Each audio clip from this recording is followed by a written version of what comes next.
Olá, meu nome é Natália Pimenta, sou advogada da área do contencioso do Lucchese Advogados e hoje nós vamos falar sobre os tipos de ações judiciais que os credores podem se valer para a recuperação do seu crédito.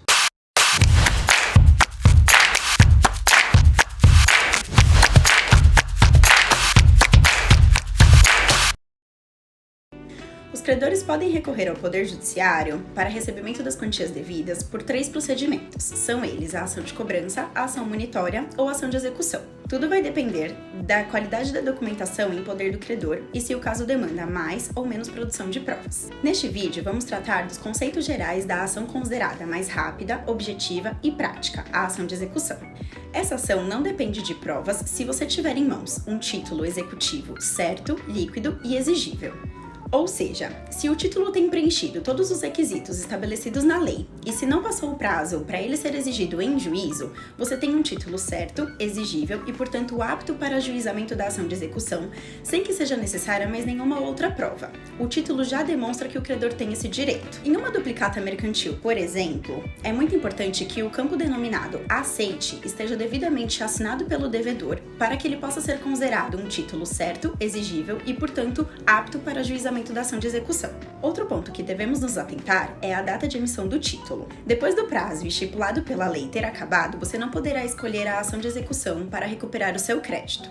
Na duplicata mercantil, por exemplo, o prazo para ajuizamento da ação de execução é de 3 anos contados a partir da emissão do título. Se o título for emitido no dia 1º de janeiro de 2020, o prazo para ajuizamento da execução vence em 1º de janeiro de 2023. Cada título tem um prazo diferente estipulado em lei, e sobre esses prazos e as particularidades de cada título de crédito mais utilizados, iremos tratar em outros vídeos. A ação de execução é versátil. Ela pode ser utilizada para buscar o pagamento de uma dívida que deveria ter sido paga em dinheiro. Nesse caso, estamos falando da ação de execução por quantia certa. Também pode ser utilizada para buscar a entrega de um determinado bem que pode ser individualizado, como por exemplo um imóvel que deveria ter sido entregue pelo devedor até uma data e ele não cumpriu. Nesse caso, estamos falando da ação de execução para entrega de coisa. Agora, quando lidamos com a obrigação de entregar bens discriminados pela quantidade e pelo seu gênero, como por exemplo 200 sacas de soja, estamos falando da ação de execução para entrega de coisa incerta. E se o devedor não pagar ou não entregar o bem após o prazo legal? Na ação de execução por quantia certa, o credor deverá indicar bens do devedor para que possam ser penhorados, ou seja, declarados pelo juiz, que podem ser utilizados para quitar a dívida, como por exemplo, dinheiro em contas bancárias, carros, imóveis, entre outros. Caso o credor desconheça bens em nome do devedor, existem vários mecanismos que poderão ser requisitados no curso do processo ao juiz para serem localizados e que trataremos em outro vídeo.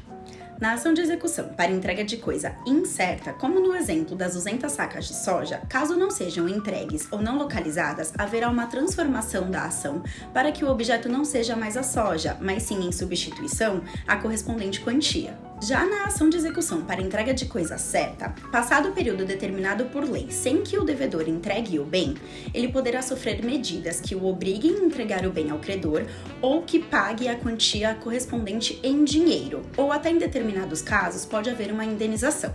Em linhas gerais, falamos hoje sobre os principais conceitos da ação de execução. Se você gostou desse conteúdo, fique ligado nas mídias sociais do Lucchese Advogados para ficar por dentro de outros assuntos. Em caso de dúvidas ou sugestões, envie um e-mail para o endereço que está aparecendo aqui na sua tela. Até a próxima!